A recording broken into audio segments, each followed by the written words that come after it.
पाषाण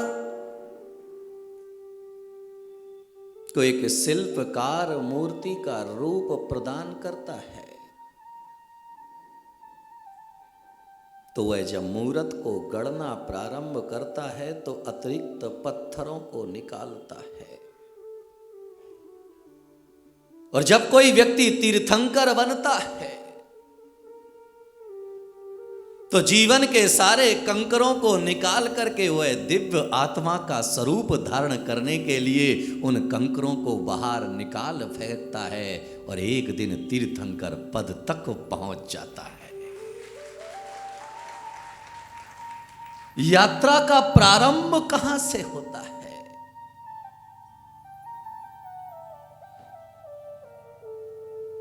यात्रा का उद्भव कहां से होता है?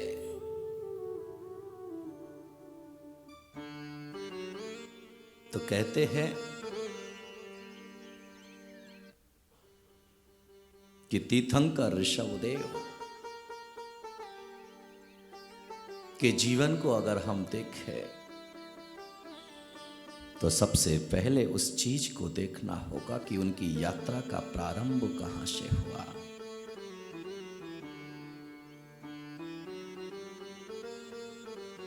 उनके 10 भाव पीछे लौटे और एक एक दृश्य को अपने जीवन में आत्मसात करने की चेष्टा करें।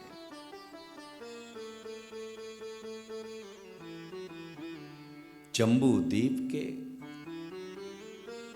मेरू पर्वत के पश्चिम भाग में विदेह क्षेत्र है, जिसमें गांधीला नाम की एक नगरी है, देश है। मध्य भाग में विजयार्थ पर्वत है जो चारों तरफ से जो है सुशोभित पेड़ों से आच्छादित है, जहां पर हमेशा दिगंबर मुनियों का विचरण चलता रहता है। और याद में रखिएगा कि जहां जहां भी दिगंबर संतों का विचरण चलता है वह जमीन जमीन नहीं रहती है, वह जमीन तीर्थ का रूप धारण कर लेती है। चाण रिद्धिधारी मुनियों का विचरण है। और उत्तरी की ओर अलका नगरी, जहां के प्रजा पालक धर्म वत्सल अतिवल राजा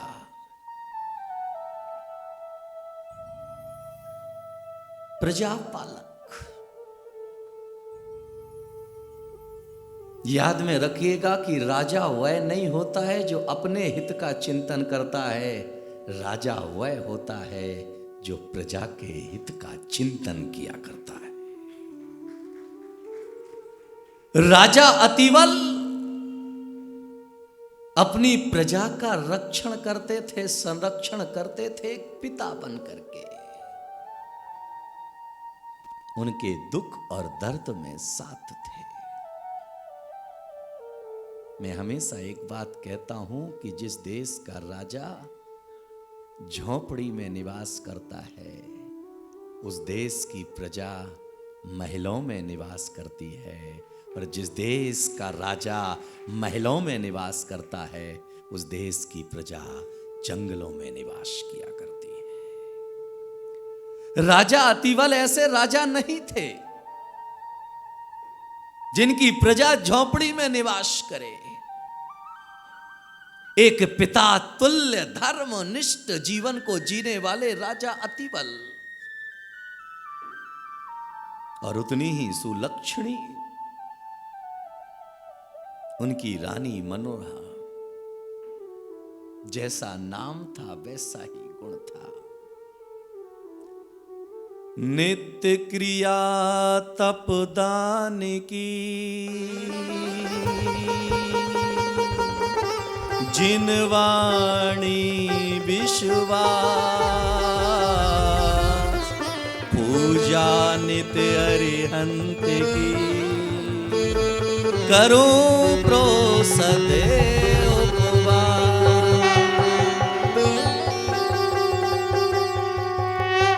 राजा अतिवल के जीवन का दिनचर्या थी कि वह प्रातः काल उठ करके भगवान जिनेंद्र की अष्टद्रव्य से पूजन करते थे। याद में रखिएगा कि धर्म जिनकी अंतर आत्मा में हुआ करता है वह राजा होकर के भी अपने आप को राजा नहीं मानता है, और धर्म जिनके जीवन में नहीं होता है वह जीवन में ना कुछ होते हुए भी बहुत कुछ मान करके जीता है। राजा अतिवल प्रातःकाल उठते हैं और अष्टद्रव्य लेकर के भगवान जिनेंद्र के चरणों में समर्पित हो जाते हैं, क्योंकि वह जानते हैं कि आज जो कुछ मुझे मिला है मुझे परमात्मा की कारण मिला है, और इसीलिए सुबह की भोर भगवान के चरणों में होना चाहिए, सुबह का दिन भगवान के चरणों में होना चाहिए, इसलिए भक्ति के साथ तत्पर हो जाया करते हैं।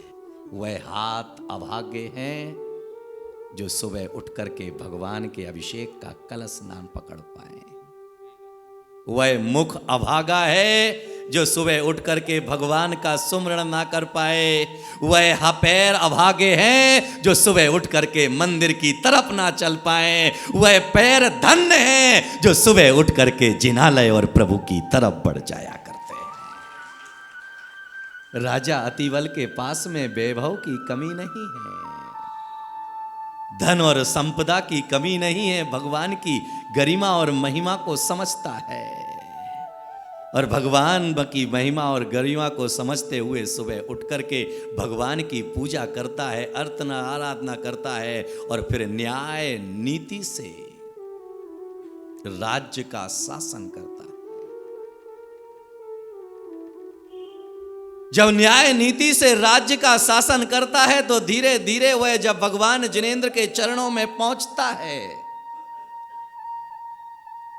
भगवान जिनेंद्र के चरणों में उपस्थित होता है, तो उसके मुख से एक ही शब्द निकलता है, एक ही गान निकलता है, एक ही आनंद की धारा बहती है, गाए जा प्रभु की महिमा गाए जा, गाए जा प्रभु की महिमा गाए जा, गाए जा प्रभु की महिमा गाए जा, गाए जा प्रभु की महिमा गाए। कितने आनंद से बैठे हैं हम, हमें आनंद मिला है, बैठने के लिए सोफा मिला है, कुर्सी मिली है, लेकिन हाथों को थोड़ा सा आनंद प्रदान करें, अपनी जिह्वा को थोड़ा सा आनंद प्रदान करें। राजा अतिवल कहता है भगवान के चरणों में, गाए जा प्रभु की महिमा गाए जा, गाए जा प्रभु की महिमा गाए जा। जानते हैं ढूंढ होता है, उसमें कितनी भी हवा चले लेकिन वह हिलता नहीं है, लेकिन जो पत्तेदार वृक्ष होता है वह हिलता भी है जरा सी हवा में। इसलिए महिमा मंडित करने के लिए हम भगवान को यहाँ पर बैठे हैं, तो आपकी गर्द हाथ के साथ साथ हाथ जो है हिलना भी चाहिए, ऐसा नहीं लगे कि जबरदस्ती हाथ उठा करके बजाना पड़ रहा है। 1 2 3 गाए जा प्रभु की महिमा गाए जा, गाए जा प्रभु की महिमा गाए जा। कितने प्यार से हम प्रभु की महिमा गा रहे हैं, क्योंकि पैर दिए हैं भगवान ने, लेकिन पैरों में जान तो होना चाहिए, हाथ दिए हैं भगवान ने, लेकिन हाथों में जान तो होना चाहिए। इसलिए अपने मन को जो है तरंगमय गुजारते हुए अपने दोनों हाथों को मस्तक से ऊपर उठाएंगे, और गर्दन भी आपकी साथ में हिलना चाहिए। गाए जा प्रभु की महिमा गाए जा, गाए जा प्रभु की महिमा गाए जा। सुबह शाम इस मन मंदिर में, सुबह शाम इस वन मंदिर में झाड़ू रोज लगाए जा, समय शाम इस मन मंदिर में झाड़ू रोज लगाए जा, गाए जा प्रभु की महिमा गाए जा, गाए जा प्रभु की महिमा गाए जा। जिन जिन लोगों को अगले आगे आने वाले भवों में तीर्थंकर बनना हो, आगे आने वाले भवों में अपने घर में तीर्थंकर जैसे पुत्रों को जन्म देना हो, वह जो है पूरे नाभि से बोलेंगे और आनंद से भरते हुए जो है गाए जा प्रभु की महिमा गाए जा प्रभु की महिमा गाए जा। सुबह शाम इस मन मंदिर में, सुबह शाम इस मन मंदिर में झाड़ू रोज लगाए जा प्रभु की महिमा गाए जा प्रभु की महिमा गाए जा। चिंता और चिता इस जग में एक समान है, चिंता और चिता इस जग में एक समान है।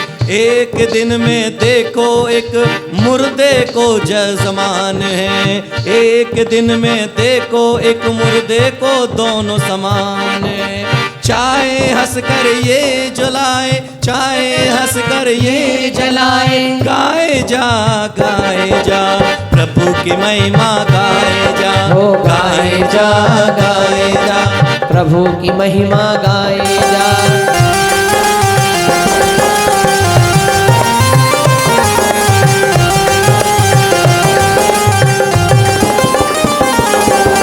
राजा अतिवल भगवान जिनेंद्र के चरणों में बैठकर के प्रार्थना करते हैं कि प्रभु, चिंता और चिता दोनों ही जलाने का काम करती है। चिंता भी हमें जीते जी जलाती है और शरीर को जलाने के लिए चिता हुआ करती है। इसीलिए जो है प्रभु में चिता पर लेटने के पहले जो है तेरे नाम का स्मरण कर लेना चाहता हूं, क्योंकि मेरे रोम रोम में तो तुम ही समाये हुए हो। राजा अतिवल भगवान जिनेंद्र की अष्टद्रव्य से पूजन करता है, मनोहारी उपासना करता है और उपासना वंदना करके जो है अपने राज्य को संचालित करता है। उसके गर्भ से एक दिवस रानी के गर्भ से जो है राजा के यहां पुत्र का जन्म होता है और वह पुत्र असाधारण लक्षणों को लेकर के प्रकट होता है। याद में रखिएगा, साधारण घर में असाधारण लोग नहीं पैदा हुआ करते हैं, असाधारण माता पिता के घर में ही असाधारण बच्चों का जन्म हुआ करता है।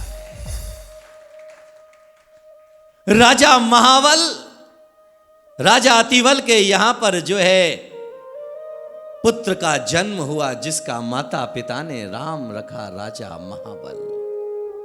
सने सने संस्कारों के साथ में जो है राजा अतिवल के घर में महाबल बड़े हुए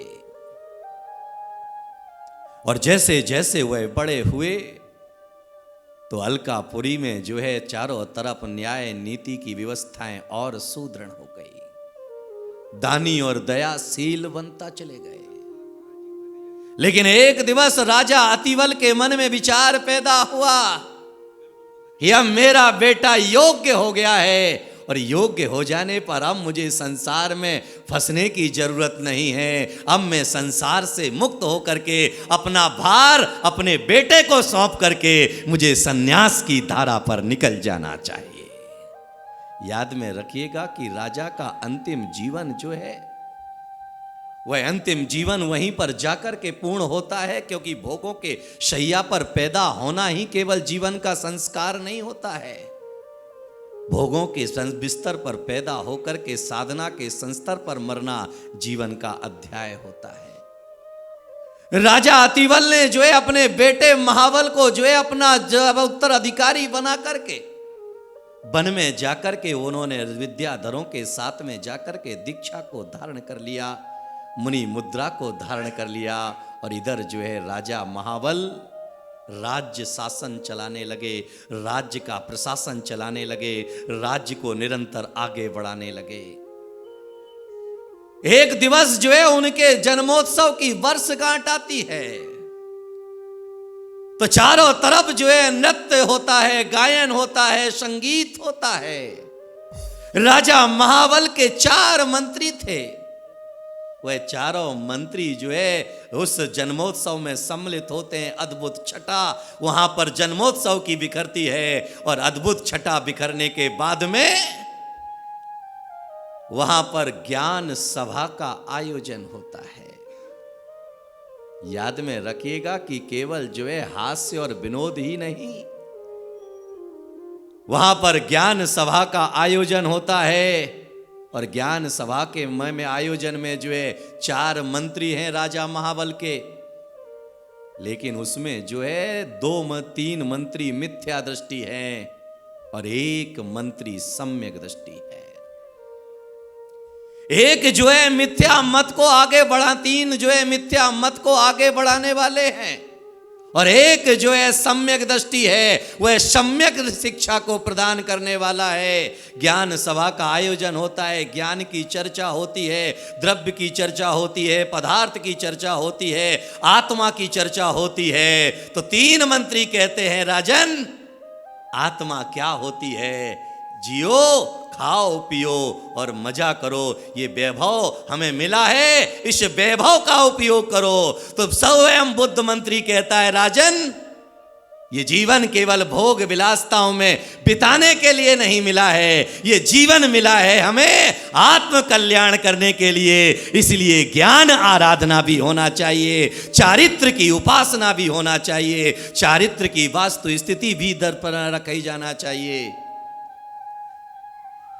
चर्चा चलती है, चर्चा चलती है, चर्चा के चलते चलते जो है राजा महाबल ने मंत्री से पूछा कि मंत्रीवर ये बताओ, हमारे कुल में कौन कौन से राजा हुए?